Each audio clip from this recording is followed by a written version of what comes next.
but also live. I think we're live. I don't know how we did that. Let me just make sure.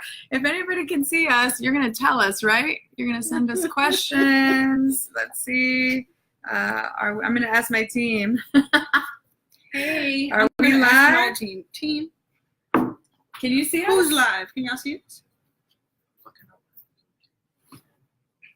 I'll read this book while we wait. Okay, we're live. All right. We're live, and so my team is going to have to send us questions because we can't see anything but ourselves. We look good, though. Pretty good. Okay. Hello, everybody. Hi. This is my first time hosting Leapfroggers Live. Well, thank you for letting it be with me. Oh, of course, Excellent. of course. So the first one we did with Nolwenn, who's my assistant, who's amazing, who is just graduated from McGill, had a little bit of NPR experience, so she was pretty awesome. She did Nina Vaca, who you know is the owner of the fastest growing woman-owned company in America. Wow. Okay. She's an Ecuadorian immigrant, just like me. And then Nicole Dyer, who's in LA, who you must meet, who is also amazing. She did the second and the third. She just did Cat Cole. Well, you know Cat Cole just bought Jamba Juice. Nice. No big deal. So this is new information to me. Yeah. So I'm just saying, you're coming and in a big line shoes of pretty to fill. awesome, big shoes to fill. awesome people. But now, and what it's do they all you and have me. in common? They're all leapfroggers. Yeah. Like you. Cool. Oh, good. We're seeing questions. People are telling us we're live. I see someone named Jessica Porek. Yes. Okay, finally we can see people. All right. So I want to ask you things that we didn't cover in the book, as well as things we covered in the book, as well as new news. Okay. So some people know about the fact that you hit a milestone recently, which was that Backstage Capital hit the milestone of having invested in 100 underestimated founders. That's right. How's that make you feel? It didn't hit me at first because we announced it in May, right after we invested in the last 3 or so companies, and it really didn't hit me. A lot of things don't hit me right away. And I just want to do a sound check. Can everybody hear us okay? Can you hear us in the back? I'm yelling a little. I'm being a little loud. We'll just wait. So, good morning. Good. Maybe they can. We are excited to hear from you. Cool. Good morning. But can you hear us? That's the question. I don't know if they can. I think so. Let's assume. Okay.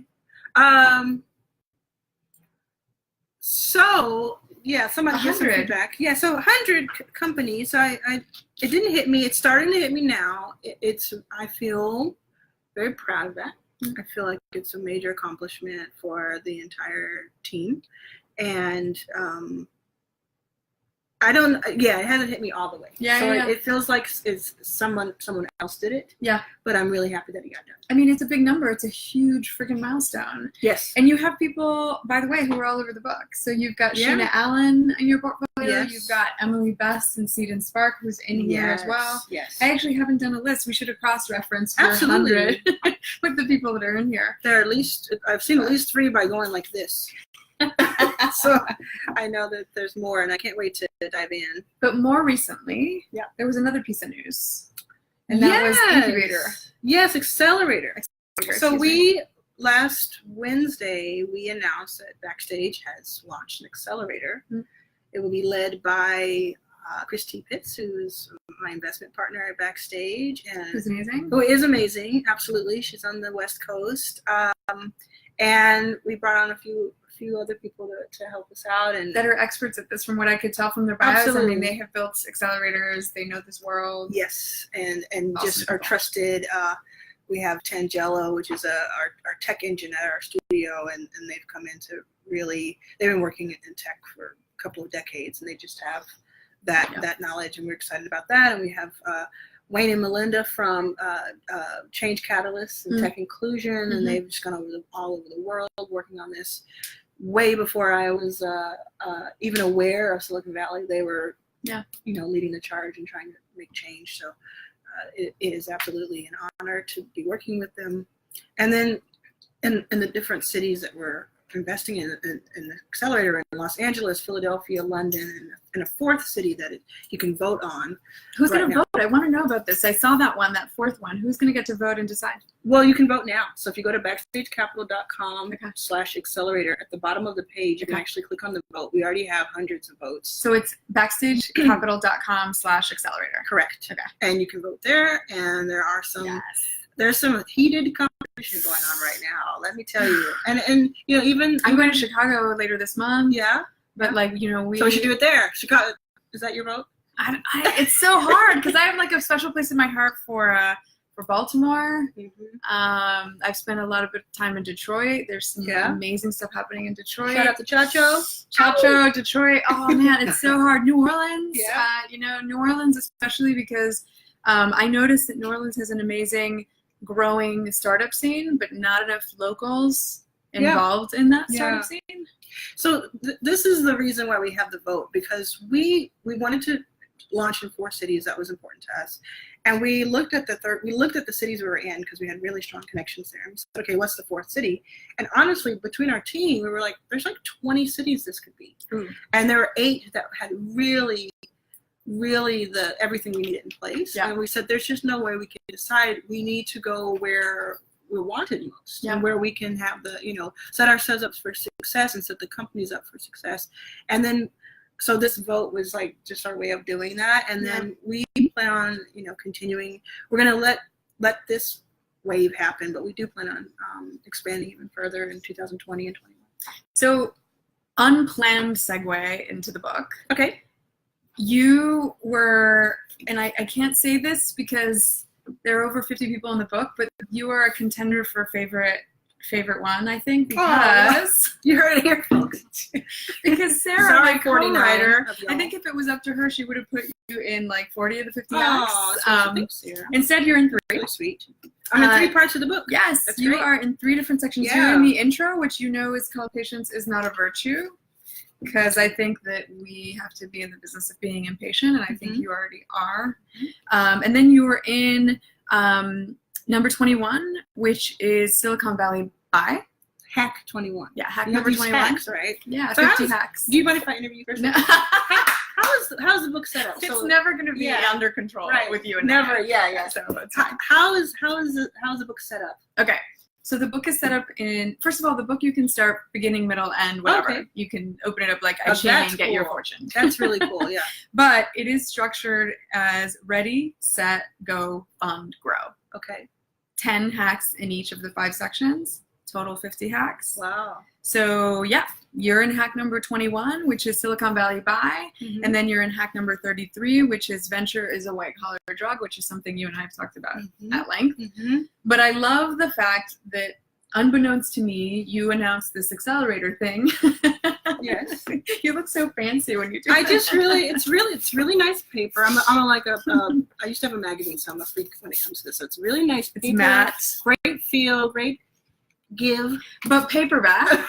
Give. I know when you write your book, which you better, I wanted it to be scrappy. I wanted it to be the kind of thing that you can just, you know. Yeah, you went straight to paperback. That's real boss. It's a boss move. I don't know how you made that happen, but and then can we say that there's at some point I'm interviewing you. Is there like a hook? A what? Yes. Yes, it's Audible. There's an Audible version. There is an Audible version. It's always going to be my favorite. That was very nice of you, because if the answer was no, we were going to change that. Absolutely. Because you know, you're traveling a lot. You want to know what's going on. Pick up the Audible, and you did it yourself. You recorded it yourself. Yeah. Which is cool. It's always great to have an author. It was painful. It was painful. Is it good? I absolutely would prefer that on. After I did, I was like, there is a reason that they have professional voice talent. And, I mean, some are terrible at their own book, but I mean, I'm assuming you're good. You have a great radio voice. You have a really great broadcast voice, and also because you know your story really well, I'm sure that reading it was, even though it was hard to do because of the hours, I'm sure it was a pleasure because you know this material so much. But you know, the book is mostly about your stories, right? And the stories of all the leapfroggers in the book, which I may not know as well as you do, but I'm so passionate about it, and I'm humbled, and I have to say honored that you all let me tell your stories. Well, I will be leaving you with a contract that talks about my cut, so I You can be honored, but we're not done here. I can be honored while I write that check. No, I appreciate that, and yeah, I saw some really familiar names and names of people that I know, and I want to get to know better. So I'm excited about it. So let's talk about your hack, because Okay. I swear I did not know that you were doing this accelerator That's thing. right. And Yeah. yet you're in a hack that's called Silicon Valley Buy, and it starts with the story of Sheena Allen. And it really like Sheena, huge shout out to her. It's this idea that you no longer have to be in New York or Silicon Valley, right? Mm-hmm. There are ecosystems that are popping up in cities, amazing cities all over the country and all over the world.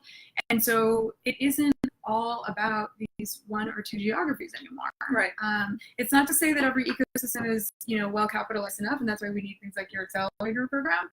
But what's your thought? I mean, do you agree? I mean, is it not Silicon Valley is the end all be all? I think it's kind of silly for people to think and say that Silicon Valley is the only place, and these larger cities are the only place, because at one point they had to have a start too.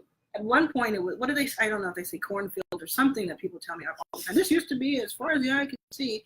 And yeah, they had to start somewhere. They had to start with someone saying, let's clear these corn/something else fields, and let's start this. And so, it may not be that Des Moines, which I've been to, and or Omaha has the infrastructure today, but if you don't start, it never will. Right. And so I'm more excited about the time in between, the building of it, being on the ground floor. Like, why would you want to be just another fish, right, in this crazy cuddle puddle pond of Silicon Valley when you could be? I've never heard Silicon Valley. Well, no, it's from Brotopia. Cuddle puddle. It's from Brotopia. I love that book. Yeah, I do know that book. But She I talks missed about the cuddle these puddle parties that they have where there's cuddle puddles. I don't even want to get into it. I can't right now. But why would you? I mean, Silicon Valley is amazing in its own way. It is the standard. I like that. Like, I will own that. It is the standard. But then why wouldn't you want to replicate that across the country, across the world? That to me seems like the real way to go. Tell me what you think about replicating it, because when I think of a standard and replicating it, like I actually, like when I hear Silicon Alley, when I hear Silicon Beach, when I hear all of these, when I was in New Orleans, somebody said Silicon Bayou, I vomited in my mouth a little bit, I'm not gonna lie. Okay. Just because I'm thinking, the standard didn't work out so well for a lot of people. For so many of us. Yeah, I guess when I say standard, I don't mean the culture. Okay. I mean that for me to say, I'm going to speak for myself, for me to say that Silicon Valley is just a cesspool of terribleness, it would be wrong. It would be inaccurate. There's a lot that did come out of it. We're on Facebook, which was started in Silicon Valley. My phone just rang, which was started in Silicon Valley. So I like to give credit where it's due. I think there's a lot to pull from that. But just like with anything, you pull what you want to take from it, and you leave. And then the localized versions of it have their own flavor to it, and that's where I think things can get interesting. Yeah. Where things are terrible is when you go to some cities, and it's just run by the same old, and no one else is getting in. And that is part of why we are excited about the accelerator. I think that the cities we started in already are lending themselves to that sort of collaboration in the city, so we can learn from those experiments and learn from that time. And the things that are unique to that city. Oh, yeah. Right? Yeah.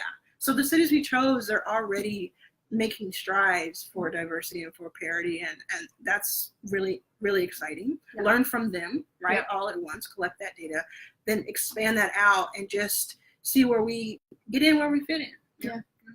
I love it. Yeah. So then tell me, I know our team put a lot of thought into what questions I was supposed to ask you. I apologize now because I'm going obviously off script. She's going to flip this table in a moment. It's 9/11.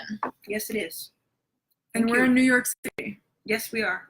Think about that maybe every 12 seconds today. It's been top of mind. Yeah. Were you here during 9/11? I was not. I had a team on the second tower. Okay. I was in Seattle, which was our headquarters for our business at the time. But yeah, we had a team in the second tower who all came out alive and well. Oh, they did. That's fantastic. Yeah, we were very, very lucky. It was a horrible day. Yeah. Without a doubt. Yeah. For everyone. And we were very lucky. But I mentioned it, one, because I didn't want to go the entire conversation without Sure, mentioning it. sure. But I feel like what I really want to ask you, while I'm so honored and proud and excited to even be in the ecosystem with you, we help each other out all the time, which I appreciate because, you know, not everybody has that vibe. And I think that you and I are super committed to that. And all day. I will always have your back. And I know you'll always have mine. Yeah. I feel like there's a gotcha coming. No, there's no gotcha. Okay. My question is this. My question is, when we think about the reality of all the things that you are working on, to me, the overarching story is how you're going to take over the world. Right. Well, like personally, like you think that that's my like I hope goal? so. No, I don't know. I don't want to put words in your mouth, but I hope that your way of doing things, your way of seeing the world, I hope that there is this, you know, overarching strategy. And I don't think that it's unrelated to all of the things that precipitated and then the things that came after, for example, 9/11. You're saying like the capitalism side of it. Am I going to? I'm trying to translate. The exclusion of people that shouldn't be excluded. The wars that were fought in our name posts. You know, not to get political, but like there were so many things that I would have liked to have seen done differently. Okay. If more of the people whose voices aren't heard were at the table, whether it be at the political table, whether it be at the economic table. For me, 9/11 wasn't just a milestone in the U.S. politically. It was a milestone economically. It was a lot of things. And I had hoped that it would have changed more quickly. But when I look at what you're doing, and I think, I hope Arlan takes over the world, and I hope this vision for the world and how people get included becomes the new standard. Sure. I want to ask you then, what's the plan? Because you're one by one hitting these really key milestones. What's the big vision that you can share about how you or Backstage Capital or both are going to take over this joint? Yeah, I actually share the vision a lot, and there's no there may be like stealth milestones that we work on, but there is no secrecy veil around where we're trying to go. And it's also not super complex. It's just, I just want to move. I want to kick the needle's butt. My mother's in the corner over there. Not move the needle. Yeah, I want to just annihilate the needle. Move the needle. I want to knock it on its head. But I want to look at 2015, that goalpost, and I want to look at 2025 and to look back and to say that what I did mattered in some way. Yeah. And that to me is, it's not, we'll see what that turns into. Yeah. I think we've invested in 100 companies that are led by underrepresented, underestimated founders. We're seeing more than 3,000 of them. I think that was a major kind of stepping stone of showing, busting myths all day long, right? You know, and I think we'll continue to do that. I think for me personally, I really want more and more people to know about Backstage, and I'm excited when people who are outside of like the tech world and the investment world know about what we're doing. I think that's really it's really exciting to me, and because all I wanted to do really at the core is just inspire people to do something for like have ownership of their destiny, and a lot of times that means having ownership of a company or having ownership of their future or working at a company they believe in, and not thinking that they have to kind of go in this exact same pattern that everyone else did because that's what they're supposed to do. Right. So if we can inspire that, and if I can inspire that in some way, then I absolutely will think of that as a success. Yeah, and that's the ethos of the book, really. It's, the status quo isn't working for us. Being perfect and following all the rules exactly how you're supposed to isn't working for us. So here's some hacks, man. This is great. So I can count. There are 50 hacks? Yes. 10 in each section. Column. But listen, I want you to tell the people watching, two audiences, let's just assume. Okay.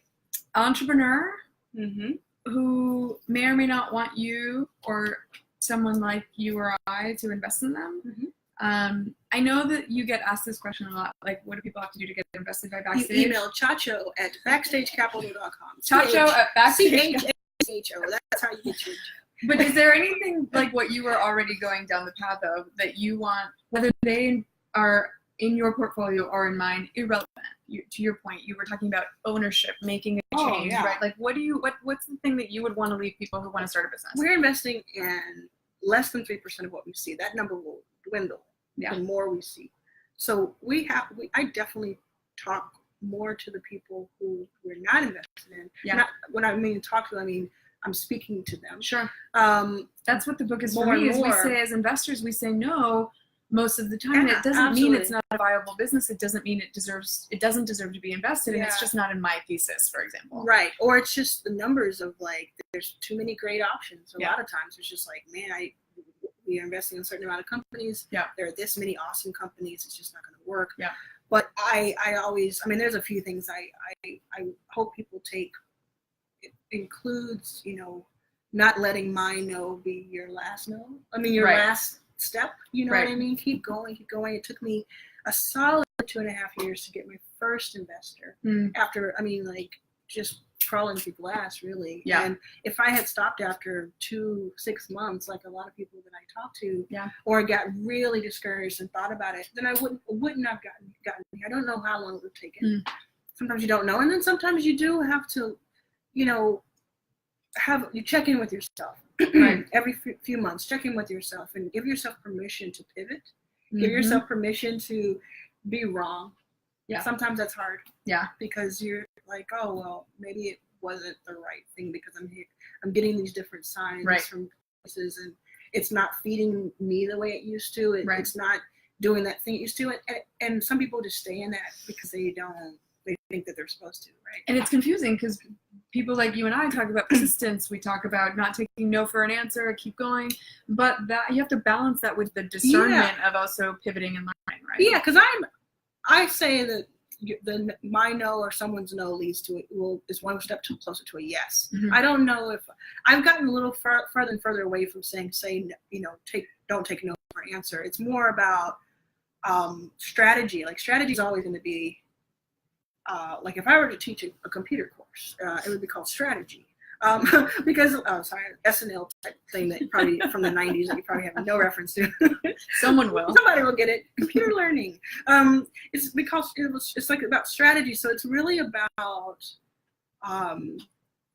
assessing your situation, right, and having as clear a view as you can. I'm not saying to be incredibly realistic, because I was not realistic when I said I'm going to invest in companies. That was not real in my world. I had to have imagination, and I had to have a little bit of a wackiness to me. But I also checked in as much as possible with myself.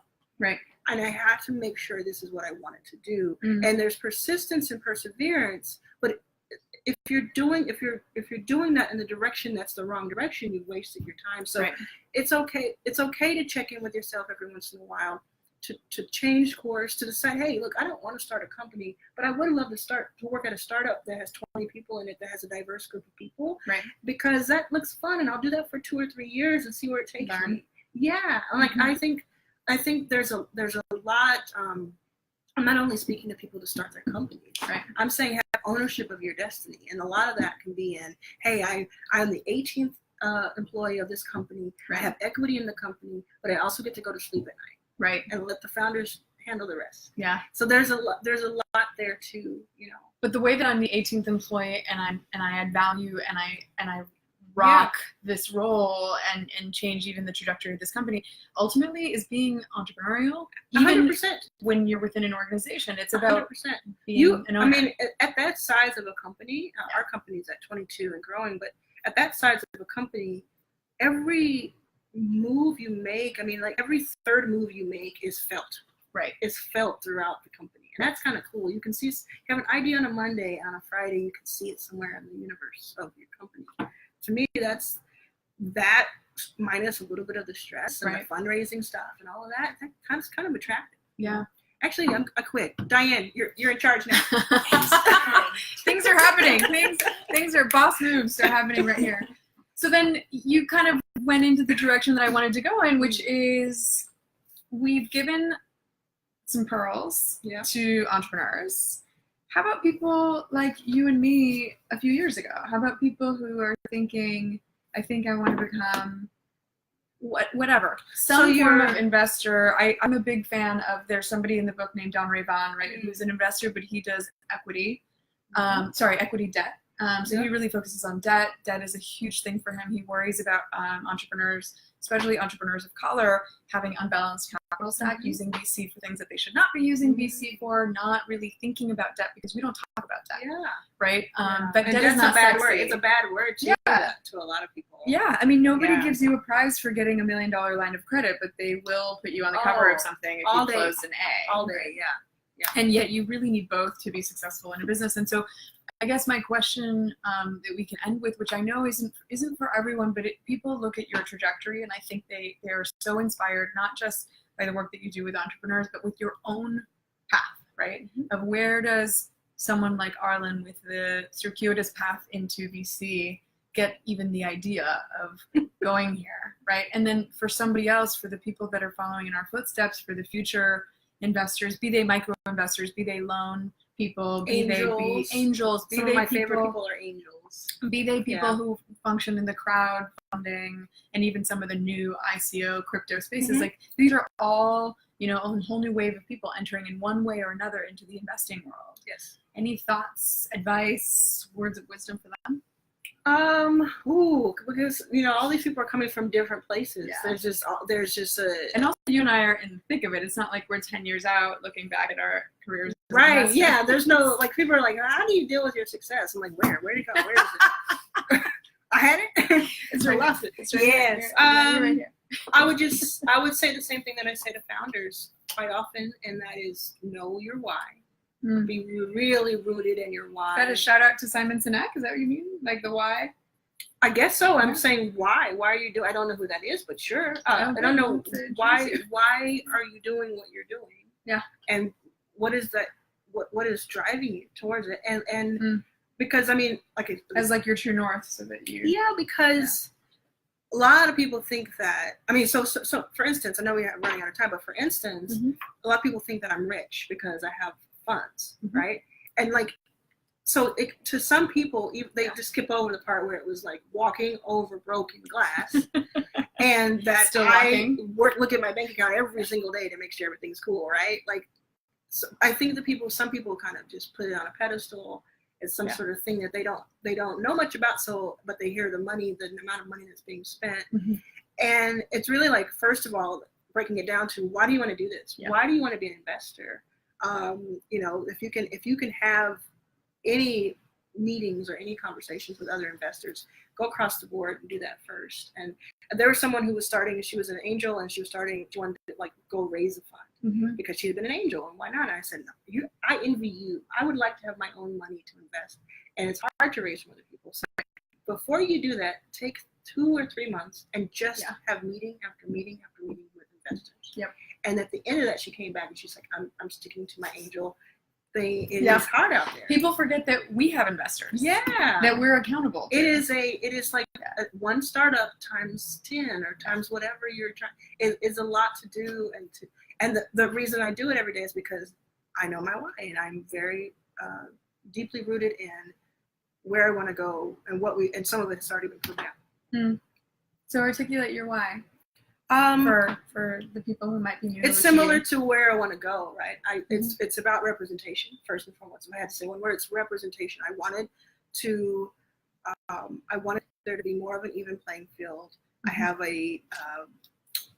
maybe an irrational want for idyllic equality sort of thing, and you're never going to get there, but you have to go towards it to get closer to it.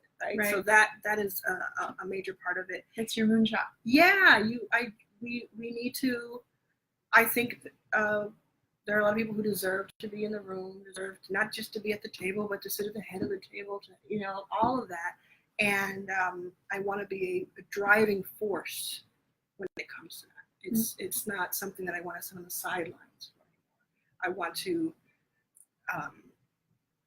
Speak it to existence and act it into existence. Right. I would love to know your thoughts around where you think this is headed.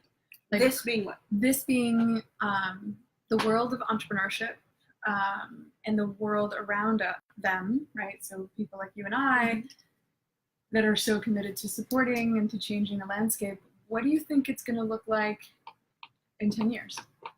Oh, it's gonna be lit. It's gonna be lit because it's gonna be super diverse. Now that is if Tiny doesn't get us some sort of Cheeto? Tiny doesn't bring like make Jurassic Park happen again or something by pushing the wrong button.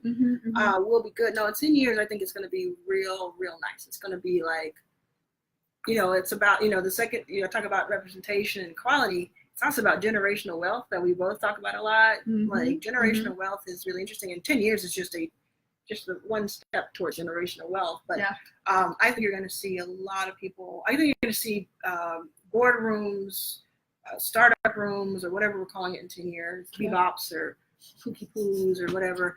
Bebops or pookie poos. I just want that to be. I just want us to be sure that time capsule that one.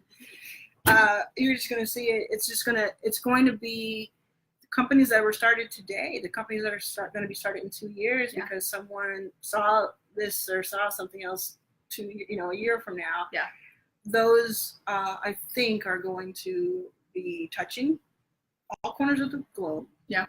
And the world, but they're going to be led by people that better represent these the ecosystem. Yeah, the real world. The real world. Yeah. Someone asked me why the majority of the case studies in the book were women and specifically people of color. And someone asked you why?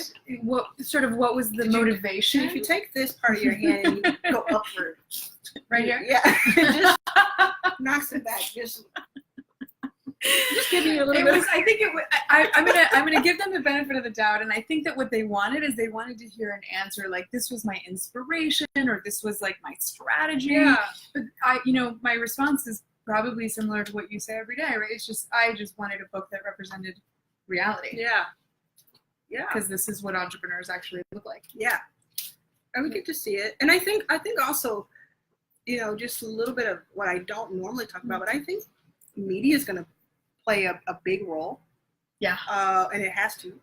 It has already. Yeah, it has already. In the wrong way. But no, it has in a good way too, because if you think about, we have examples now, we have things like movies that we can look to and things like that. And I just watched Crazy Rich. Oh, how was it? On my mom's side, how was it? It was good. Yeah. So we have that, and then I think that more and more, so we started seeing it like 2012-ish, 2011, where we're seeing the people that were like investing. So now you see it now, you see LeBron invest a lot, Beyonce invest a lot, all of that. But I think what you're now going to see is that it's going to become as commonplace as it is for someone to say, hey, jump on this live feed, or like, hey, go out and buy these sneakers, right? As to say, hey, I have this new app. I am the CEO of it, and this is my co-founder, and like really, that's going to become part of the vernacular of like influencers per se, and then it's just going to be. I think over the next 2 years, it's just going to be. It's going to kind of go too far a little bit, where everybody's going to have something, but then you're going to be left with the real. And the real to me are people like Kehlani, who we've invested in, who has fans all over the world.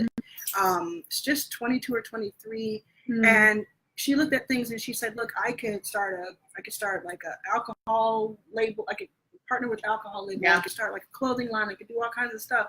But what she wanted to do was start a startup, and so that she would be an example to people who listen to her music, who are young people listening to her music, who they can now say, well, okay, Lonnie can do it, maybe I can do it, and at least have that as an option that's not a basketball player or a singer, which are both amazing options. But if LeBron himself says you can be more than that. There are thousands of coding jobs out there.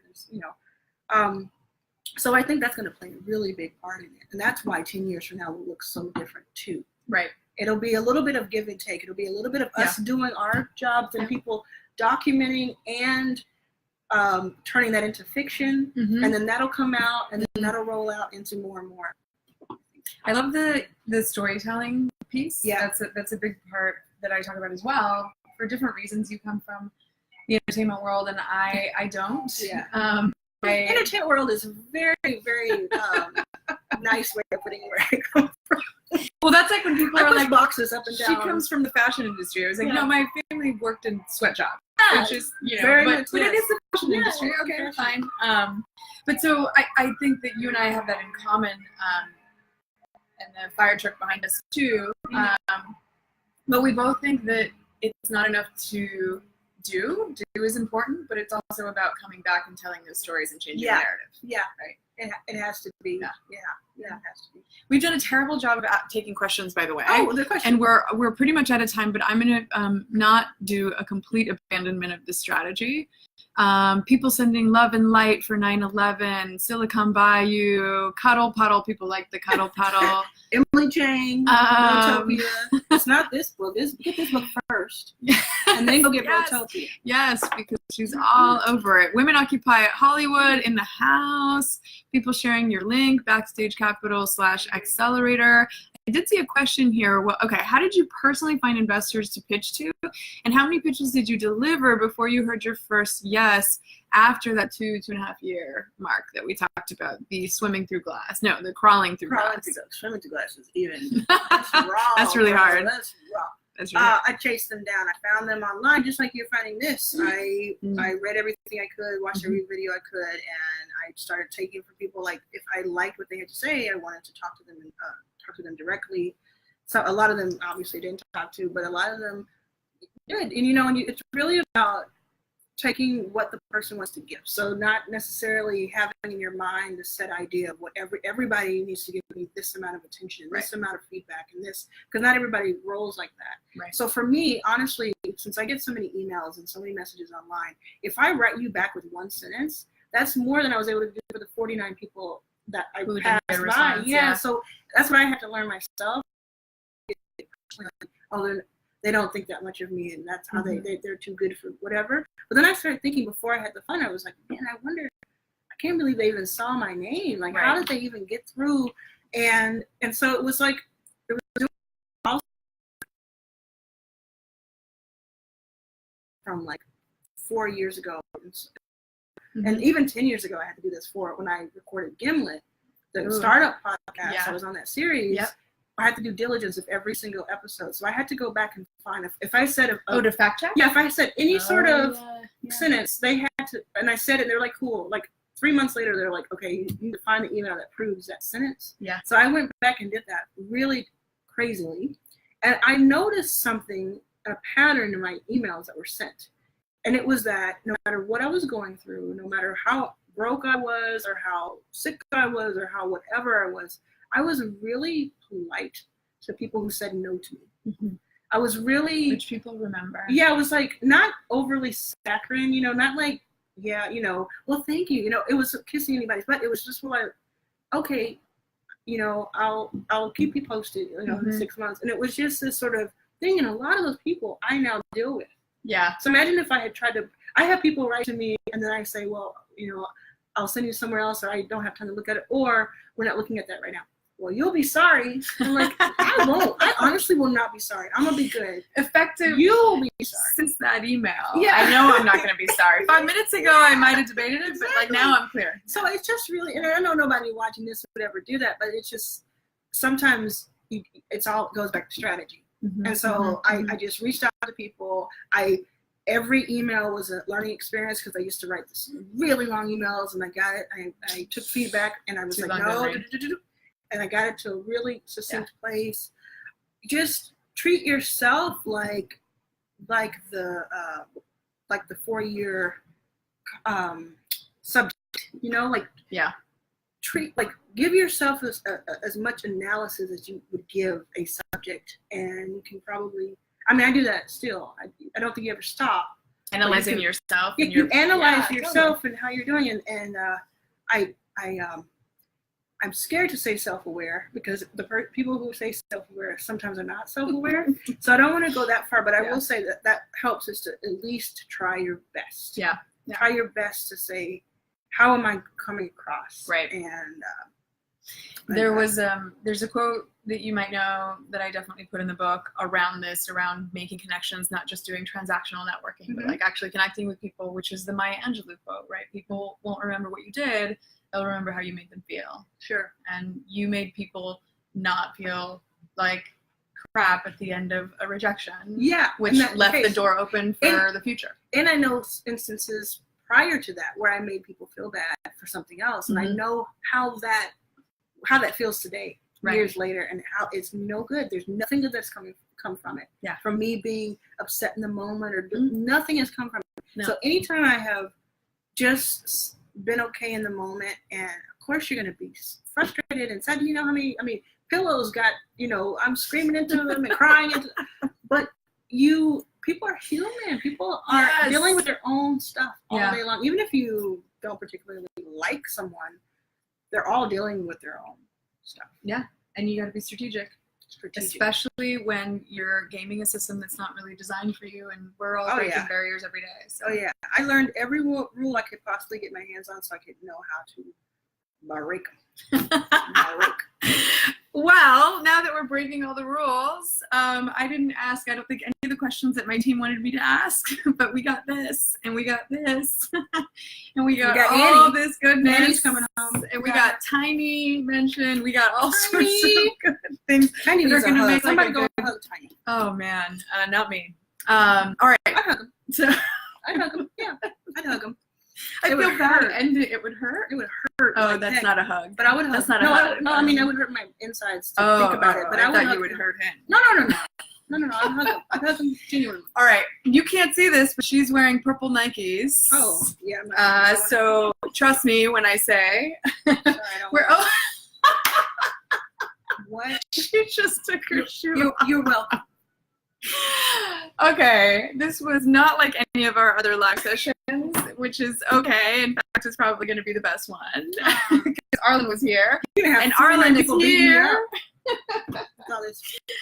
I'm so glad that you could come in. Arlan was here on Twitter and Instagram. This is how we deal with anniversaries like 9/11. We deal with them with wisdom and joy and all of the things that the world needs more of. So thank you. And cupcakes later. And cupcakes later. Hi. All right, we're in.